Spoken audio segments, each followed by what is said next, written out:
and dark energy that's not detectable, that's in the exact proportion to make the equation work. So, that way of doing physics, I call it as physics as you go. And I think it demands a deeper look at. And that deeper look is this possibility that there is a connective medium that we call space, and that space is not empty, and in fact, that the material world is made of it. And I'll just give you a simple visualization on that. Okay, yeah, please. Imagine that what I'm talking about, the space, is actually water, like an ocean. And there is nowhere where there's no water. So there's nowhere where you can differentiate. But where the water makes a little vortex. So the water mostly in the pool, for instance, is random, right? It's all the molecules are moving randomly. But if you have a little vortex in the pool, then in that region, the molecules are more organized. They're all spinning in the same direction, and there's much more coherency. Well, when you see that little vortex, if you don't know that it's the water that's doing it, you would say, oh, there's something over there. And in this case, you would call it matter. So what we see in our universe, according to my findings, what we call the material world, that 0.0000001% of the space, is actually just a little vortex of the space. And the rest of the space appears empty to us, so all we see is the little vortex where the space becomes coherent, and it produces a little bit of energy out of it, and we say, oh, there's an atom, or we say, oh, there's a star, oh, there's a galaxy, or here's a universe. What do you think of Stephen Hawking and some of his views? Well, Dr. Hawking has done great work throughout the ages, throughout the time, producing very important work to help further physics. He's done a very good job, and as well has done a very good job in making those physics accessible to the public at large. Yeah.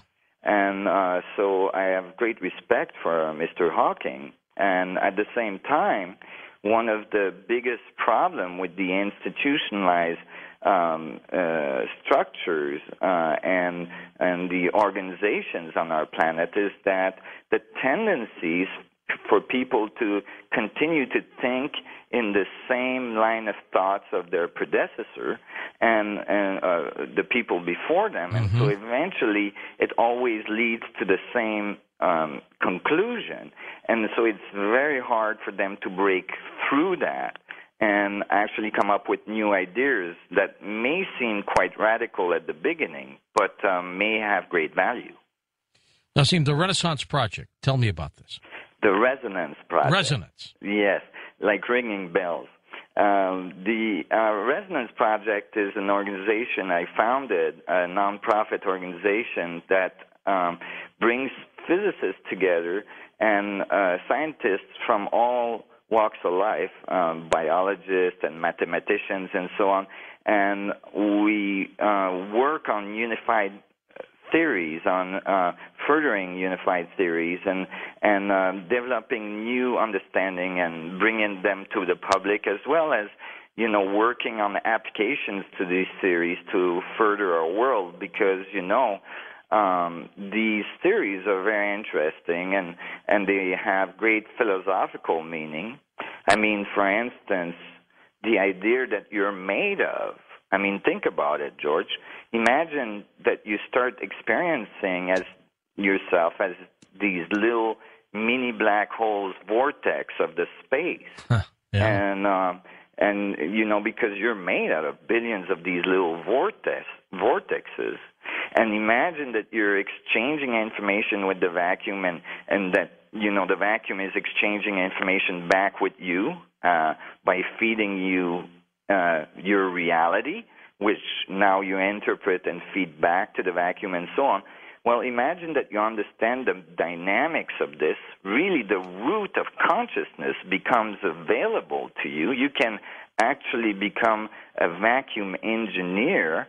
I mean, literally, in your own consciousness, in your own feedback, you can start to alter that feedback. Well, there's applications to that in advanced technology and understanding of the laws of nature as well. So, the Resonance Project is part of, developing ideas in engineering for future technologies that could transform our world. If the vacuum has all this energy in it, and if the vacuum is actually coherent in some region that makes up our material world, then there is nothing that stops us from actually making the vacuum a little coherent here or a little coherent there to extract extremely large amount of energy or curve space-time or even warp space-time and travel the universe. Let's take this break, Nassim, and we'll be right back with more on Coast to Coast AM. Well, next hour, we'll take your phone calls with Nassim Haramein, so get ready for that. Hey, by the way, you might remember the prison guard Percy Wetmore in the Academy Award-nominated film The Green Mile. Well, on Friday night, on our Coast to Coast program, actor and vampire enthusiast Doug Hutchison, Percy Wetmore, joins us in the studio before open lines. Don't miss it. Let's talk a little bit more about the unification theory, which you've worked on so much in your career. Are there different unification theories, Nassim, or primarily just one? No, there's multiple unification theory out there right now. Most of them are incomplete. They don't necessarily do the job. They, in some cases, get very close, and in many cases are very, very complex. And so what I'm excited about with this new paper I just published is that it's very simple, and it clarifies the issue very, very rapidly, and it doesn't demand, hundreds of extra dimensions or, some strange strings or anything like that. It actually is very fundamental. It's very based on fundamental mechanics and fundamental physics, and it unifies the fields very nicely. Now, you talk in your DVD series, Crossing the Event Horizon, about 4 forces of nature that are effectively unified. Let's go through those 4 forces. What are they?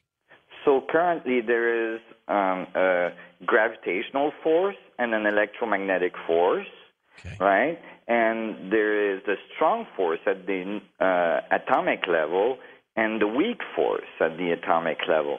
And basically what my theory does is that it eliminates the strong force and the weak force and reduces the forces to only 2 forces, a force that pulls in, gravitation, and a force that pulls out, electromagnetic fields. And it starts to establish this relationship between the two in terms of a feedback so that, we get this information network that I was describing. And this feedback, this feedback is based on this topology of a torus, which is like a donut.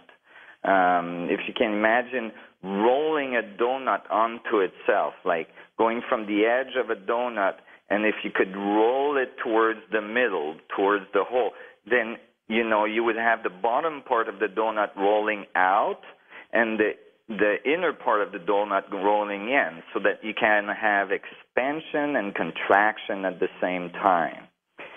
So that our universe would be like that. For instance, instead of the universe just expanding, it would expand and contract at the same time.